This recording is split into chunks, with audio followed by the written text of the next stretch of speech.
Hello, this is the Dove Lady. I'm with you again to read some. I'm going to read a portion from a book by Ken Carey called the Starseed Transmissions, which is a book I read on my channel if you care to look for my playlist of that. But this part right here that I'm going to read is very important because of the time we're living in right now. And in this portion called Singularity of Consciousness, he's talking to a presence within him that gives him these words. And listen carefully. I come from the presence where there is no time, but the eternal now. I retain, even in the midst of this relationship, an awareness of this realm and of the universal being that inhabits it. I come with a message that will prove vital to you in these final days of your history. My individual identity comes into being only as I enter the context of my relationship with you. When I am no longer needed in this capacity, I will merge back into the being behind all being. There I remain in unity and fulfillment until the next impulse comes to send me on another mission. In the interim, there is no distinction between me and the Source.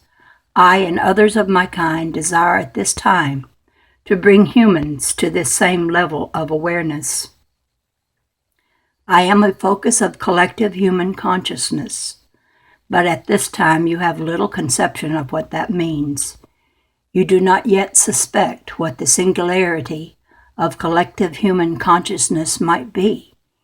You still draw identity from the present form of your expression. You feel defined and limited by flesh and bones. You are only beginning to comprehend your oneness with other forms of life. For me to tell you with these limiting definitions you have of yourself, that I represent an element or a focus of your collective consciousness, would actually be less accurate than to say that I am an extraterrestrial. I meet the criteria of the latter term in that I do come from outside your planetary field of influence. I bring instruction to your race from the directive organ of galactic being. When you remember your true nature and begin to draw identity from the totality of your being, then it could be stated with all validity that I am an element of your own consciousness. However, at that point, you will no longer perceive me as you do now. When you have awakened to the reality of your true being, you will perceive me and all my species as being inside yourself. Until then, you perceive me as being outside yourself. There is but the flimsiest of screens between your present condition and your true nature. It is our mission to assist you in bridging this gap, to awaken you from sleep, to bring you to the fulfillment of your destiny. The state of consciousness that I represent does not normally verbalize. It is difficult for me to relate what I wish to convey only through the words and concepts with which you are familiar. Your language was designed to facilitate commerce. What we put together with its components can only approximate my meaning. There is another more ancient language more conducive to discourse on this level, but you have forgotten it. It is the universal language of light. Its transfer of information is accomplished through the actual projection of living informational units. These units are at once more specific and more inclusive than your words.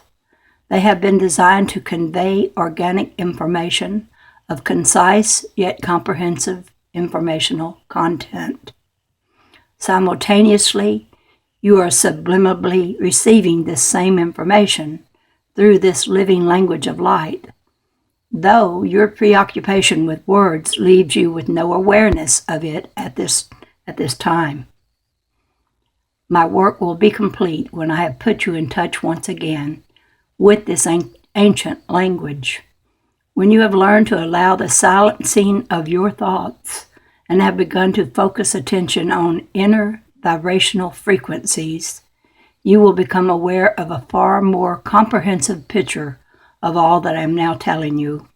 Until such time as the life-giving information that comes to you from the source of your being is more readily accessible, I will work within the limitations of your linguistic structure and translate as accurately as I am able.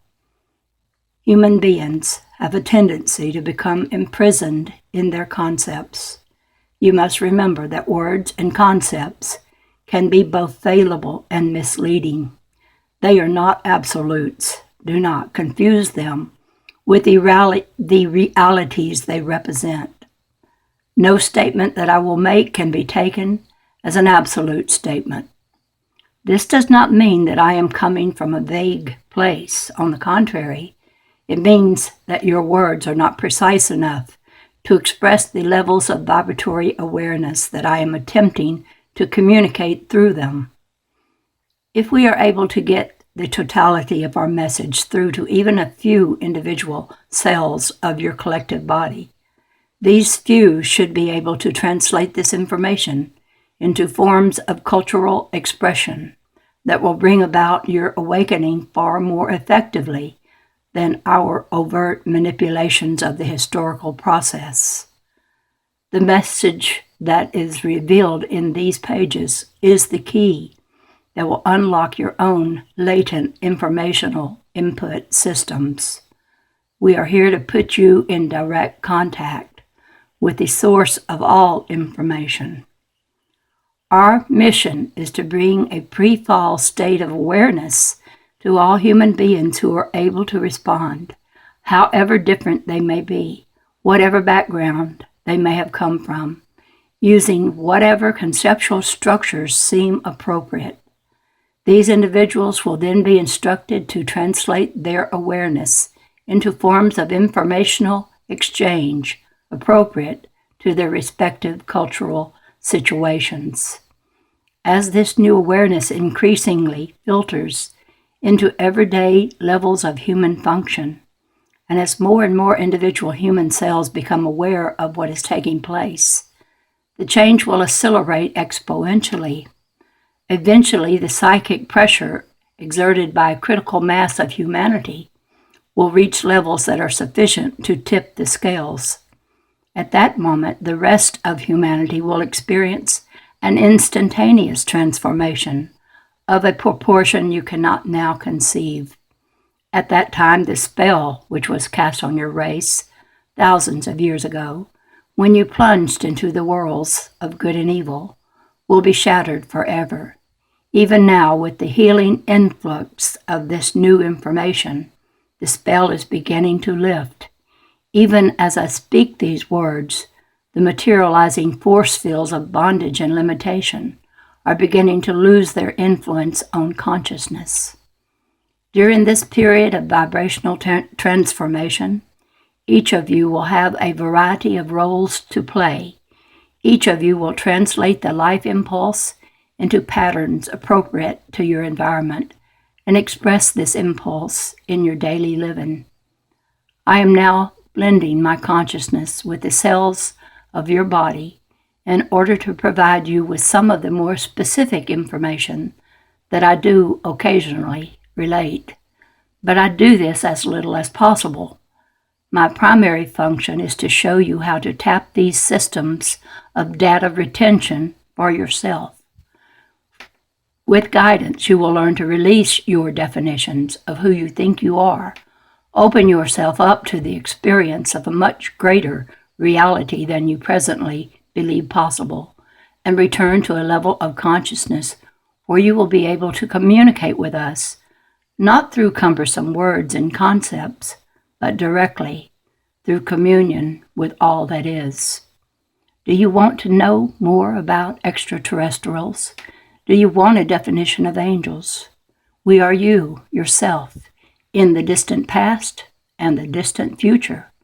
We are you as you were, would have been, and still are, had you not fallen from your original state of grace. We exist in a parallel universe of non-form, experiencing what you would have experienced had you not become associated with the materializing processes. I act in this capacity as a midwife at your birth into form. I am an angel of destiny, a messenger from the stars, but I am also the reflection of your unity before and after matter. I am here to enter your consciousness, here to wake you up, blending with you now in this communication that is also communion. I can sense a forthcoming period of union.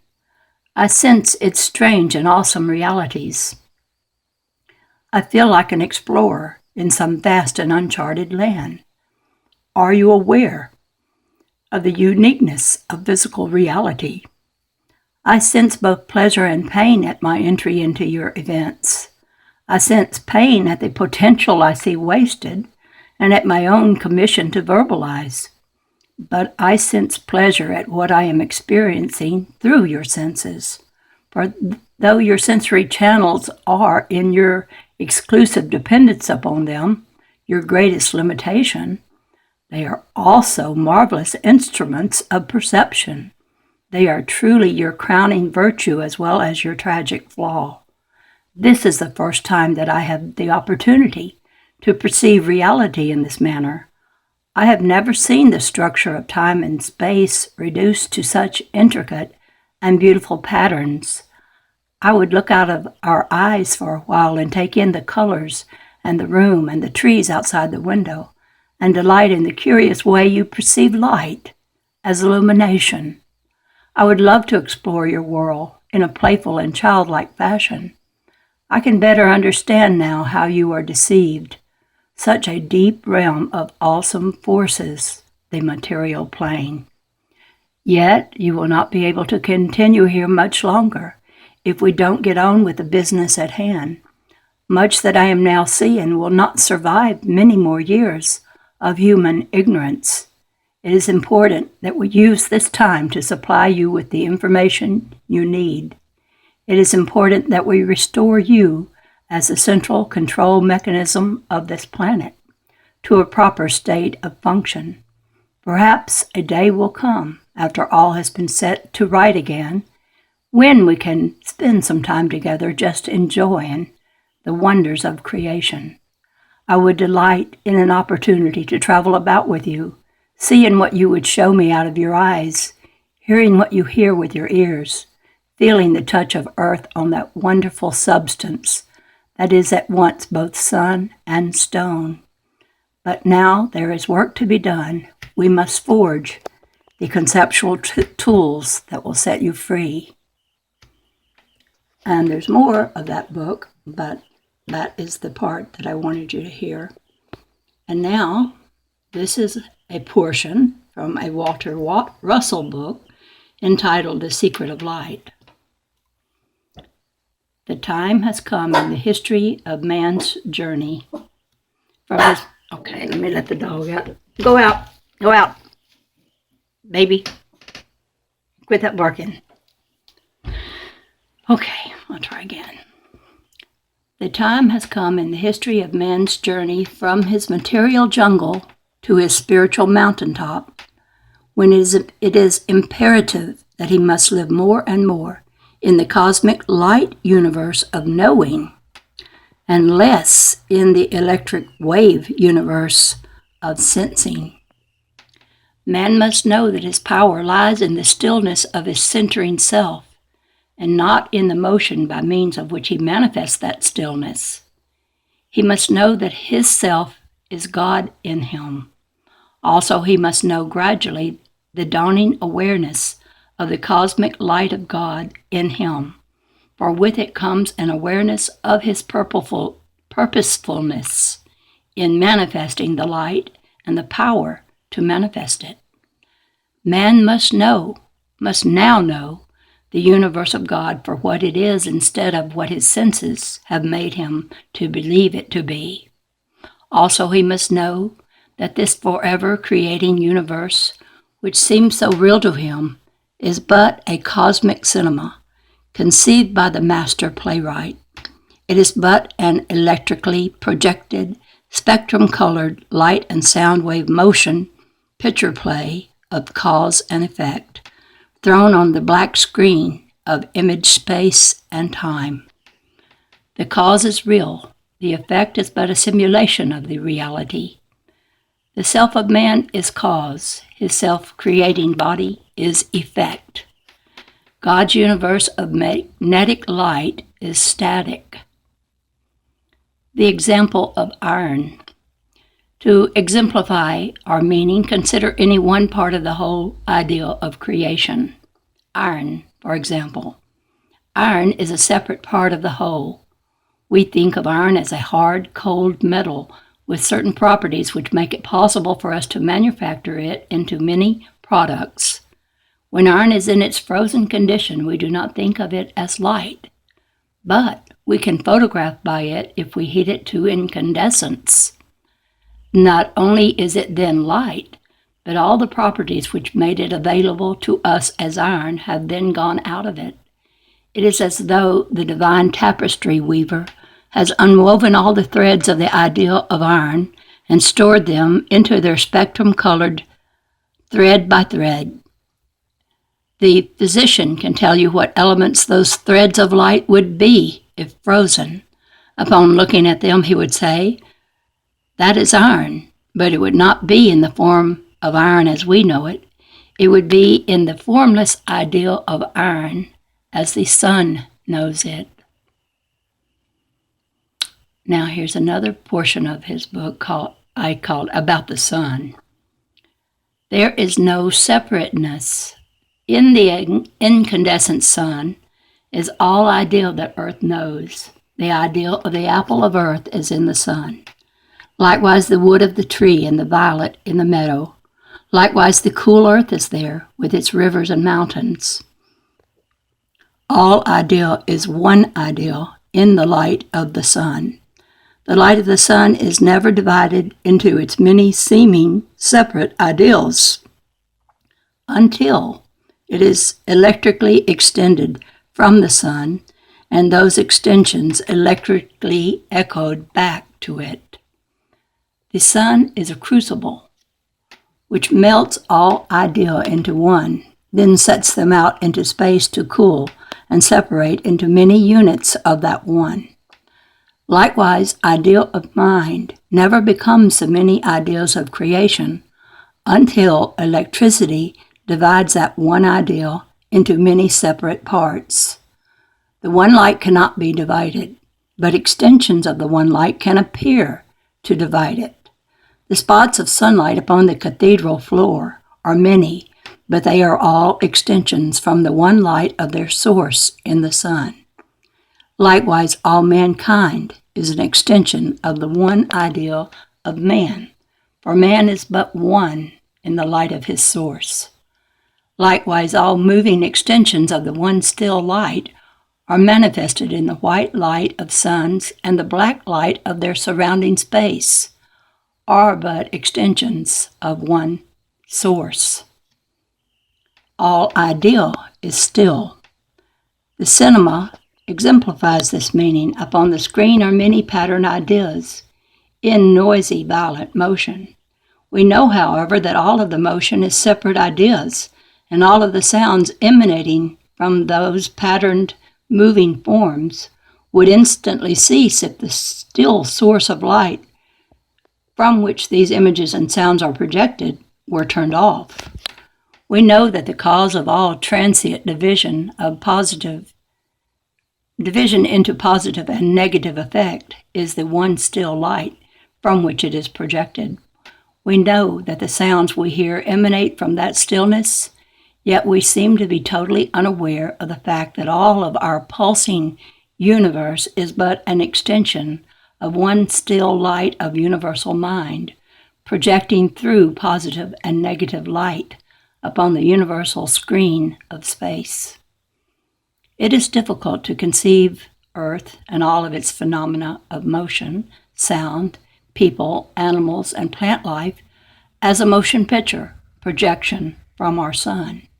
Yet all of the separate ideas of earth are in that one incandescent light of the sun.